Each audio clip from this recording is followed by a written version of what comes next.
না, এটা আশ্চর্য হওয়ার কিছু নাই। এটা অনেক হিরোদের বেলায় এরকম হয়েছে। শাকিব খানের এখন গোল্ডেন টাইম চলছে। এটা একসময় ওয়াসিম ভাইয়েরও ছিল, রাজ্জাক ভাইয়ের ছিল, মান্না ভাইয়ের ছিল। এখন শাকিবের সেই সময়টা চলছে। এটা প্রতিটা স্টারদের, বড় স্টারদের একটা টাইম থাকে, টাইম লিমিট থাকে। ওই পর্যন্ত উঠতেই থাকে। তারপরে এক সময় সেটা নিষ্প্রভ হয়। এটা আশ্চর্য হওয়ার কিছু নাই। এটা ইলিয়াস কাঞ্চন সাহেবের বেলাও ছিল, মান্না ভাইয়ের সময়ও ছিল, ওয়াসিম ভাইয়ের সময় ছিল। এখন সাকিবের সময় যাচ্ছে।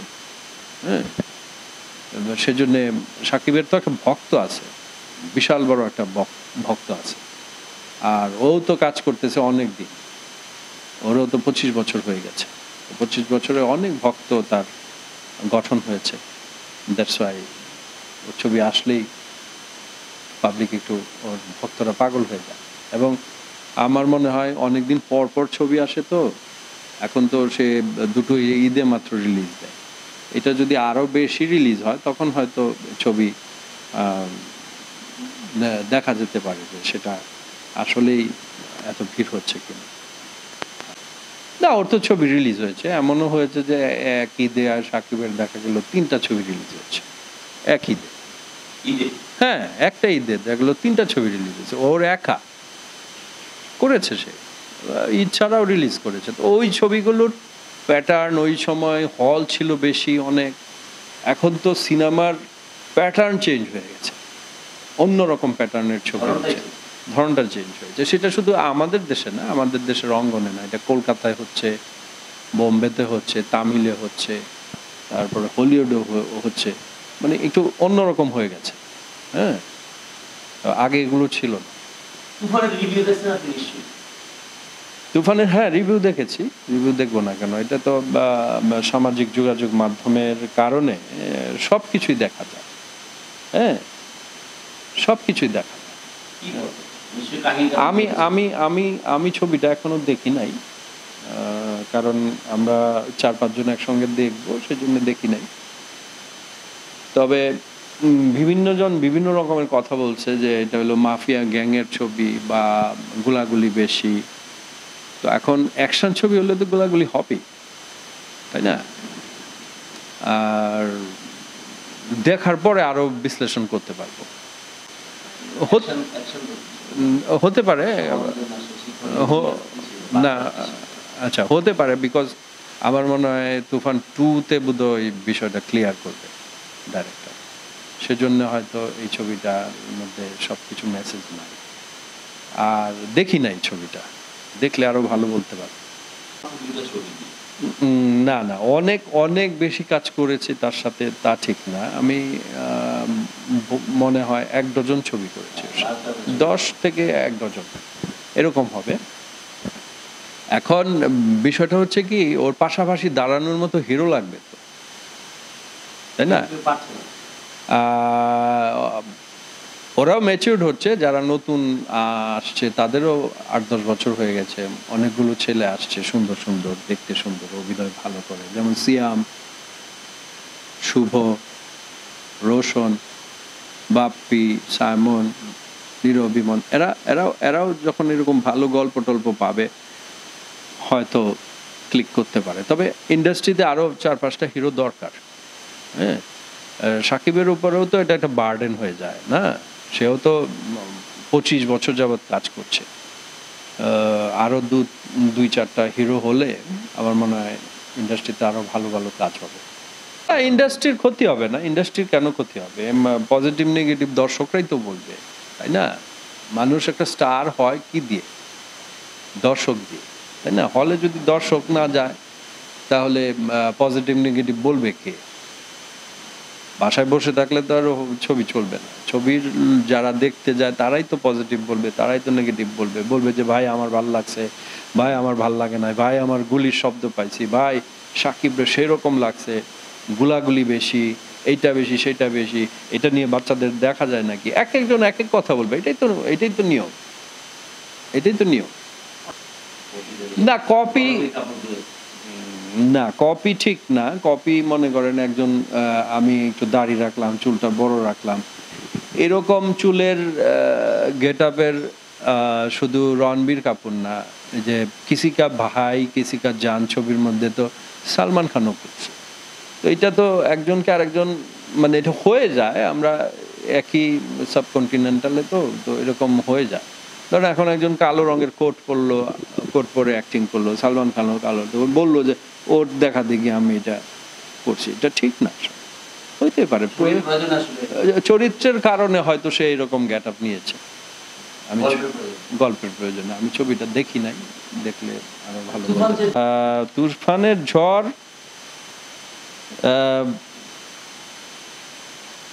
ঝড়ের মতো ছবি দেখেই তো ঝড় যাচ্ছে, তাই না? ঝড়ের মতো ছবি দেখেই ঝড় যাচ্ছে। না না, এটা ওরা খুব দরদ দিয়ে হয়তো ছবিটা বানিয়েছে। আর ওরা ছবির ব্যবসা সম্বন্ধে ওদের আইডিয়া আছে, কিভাবে ছবির ব্যবসা হয়। আর এটা তো কেরিয়ারে এত লম্বা সময়ের একটা মানুষ, আপনি শুধু আমাদের অঙ্গনে না, ধরেন সাকিব যে 25 বছরে এরকম জায়গায় গিয়ে দাঁড়িয়েছে, আপনি একটা ডাক্তারও যদি এরকম পুরনো হয় 25 বছরে, তার কাছে রুগী বেশি যায়। এটাই তো নিয়ম, এটাই তো নিয়ম। একটা পুরনো ইঞ্জিনিয়ারকে বাড়ি করার জন্য মানুষ খুঁজে কেন? অভিজ্ঞতা, ওর অনেক অভিজ্ঞতা। আর কালকে যে আসছে তার অভিজ্ঞতা কি ওর সমান হবে? মনে করেন এই ডার্ক ওয়ার্ল্ডের হিরো কি একটা ক্যামেরার লেন্স সম্বন্ধে তার কোনো আইডিয়া আছে? 50 লেন্সে কি করতে হয়, 18-এ কি করতে হয়, 18-এ কতটুক হয়, 50-তে কতটুকু, এগুলো সব মুখস্থ সাকিবের। কোথায় গিয়ে পজ দিতে হবে, কোথায় ঘুরতে হবে, কোথায় কিভাবে কথা বলতে হবে, এটা তো অভিজ্ঞতা, তাই না? হ্যাঁ, অ্যাবসলিউটলি। এবং ও হিউজ পরিমাণের কাজ করছে, যেটা আমিও করি নাই। ও তো আজকের না, এত ডিরেক্টরের সাথে কাজ করছে, এত আর্টিস্টের সাথে কাজ করছে, এটা অভিজ্ঞতা ছাড়া হয় না। বুঝতে পেরেছেন? অবশ্যই আরো হিরো আসবে, সাকিবই লাস্ট হিরো এটা ঠিক না। মনে করো শাবানা আপা তো সাকিব যখন আসছে তখন ছবি করা ছেড়ে দিয়েছে, নাহলে তো ও করতো না। না, টিকিট পাওয়া যাচ্ছে না তো, আর মানে গুছায় উঠতে পারতেছি না আমরা। আমি তো আর একা গিয়ে দেখতে পারবো না, মানে আমরা 4-5 জন একসাথে গিয়ে দেখবো, এরকম একটা প্ল্যান করেছি। ওই সময়টা আসে নাই, আসলেই দেখবো। নিশ্চয়ই নিশ্চয়ই ওদের লেকিংস আছে, নিশ্চয়ই লেকিংস আছে। সাকিবের মতো পরিশ্রমী হতে হবে এবং বুঝে বুঝে অ্যাক্টিং করতে হবে। হ্যাঁ, ক্যামেরার সম্বন্ধে আইডিয়া নিতে হবে, স্ক্রিন সম্পর্কে আইডিয়া নিতে হবে, তাহলেই পারবে। অনেক অনেক পরিশ্রম, অনেক কষ্ট করেছে। এটা কষ্ট ছাড়া কেষ্ট মিলে না। আমি মান্না ভাইয়ের কথা বলতে পারি। মান্না ভাই আমাকে বলতো যে তোমরা তো আসছো, আমরা জীবনে যে কষ্ট করছি। সাকিব আমাকে বলছে জান আমার জান ছবির মধ্যে, হ্যাঁ, আমাকে বিকেলে 5টার সময় খাইতে দিছে, আমি শ্যামলী বাসে আসছি, কষ্ট করছি ভাই। কষ্ট না করলে এই জায়গায়, একটা জায়গায় মানুষ যেতে পারে, কষ্ট করতে হয়। হ্যাঁ, ওরে বাপ রে বাপ, হ্যাঁ, সুপার হিট ছবি, super hit, big casting. Shakib Khan, Apu Biswas, আমি, মিশা সওদাগর, সুচরিতা আপা,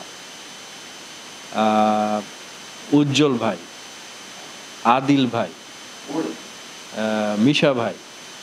মিশা ভাইয়ের একটা বহর ছিল, মনে করো অনেক বড়, মানে ভিলেনদের একটা বিশাল বড় গ্রুপ ছিল, ঠিক আছে? অনেক বিগ কাস্টিং এর ছবি এবং বাম্পার হিট দিয়েছে ছবিটা। নির্মাতা মারা গেছে, বাহার। তুফান দেখবো, আমি তো ছবি দেখার পোকা। আমি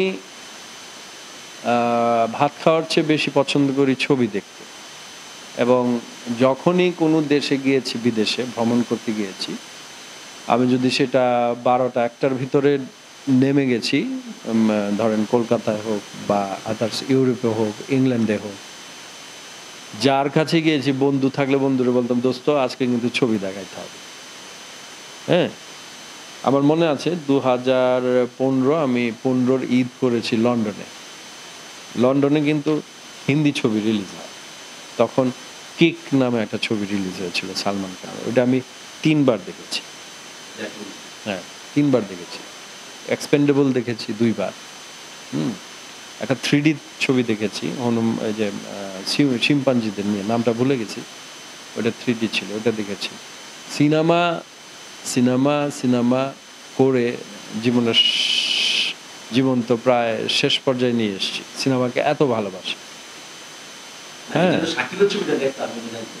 আমি তো রাজকুমার দেখেছি ঈদের পরের দিন, প্রিয়তমা দেখেছি ঈদের দিন। এটার চান্স পাই নাই, আমরা গুছায় দেখবো।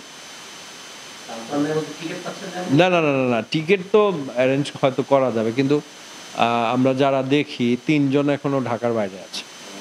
ওরা এটা দেখতাম মেকিংটা কেমন হয়েছে, দেশের বাইরের শুটিং। হ্যাঁ, অনেকে অনেক কথা বলছে, কেউ বলছে যে গোলাগুলি বেশি, কেউ বলছে কোনো গল্প নেই, কেউ বলছে সেই রকম ছবি, মেকিং এরকম, ওকে শাকিব খানকে সেই রকম লাগছে। তো শাকিব খানকে তো সবসময় সেই রকমই লাগে। এরপরেও দেখার একটা আগ্রহ আছে, দেখব। কাল পরশুই হয়তো ওরা চলে আসবে, আমার বন্ধুরা, একসঙ্গে গিয়ে দেখব। হ্যাঁ হ্যাঁ।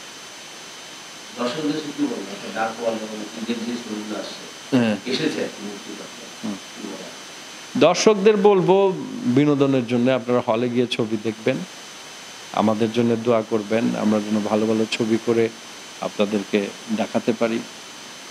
আর আপনাদের জন্য দোয়া রইল। ভালো থাকবেন, সুন্দর থাকবেন, সুস্থ থাকবেন। আল্লাহ হাফেজ। আসসালামু আলাইকুম।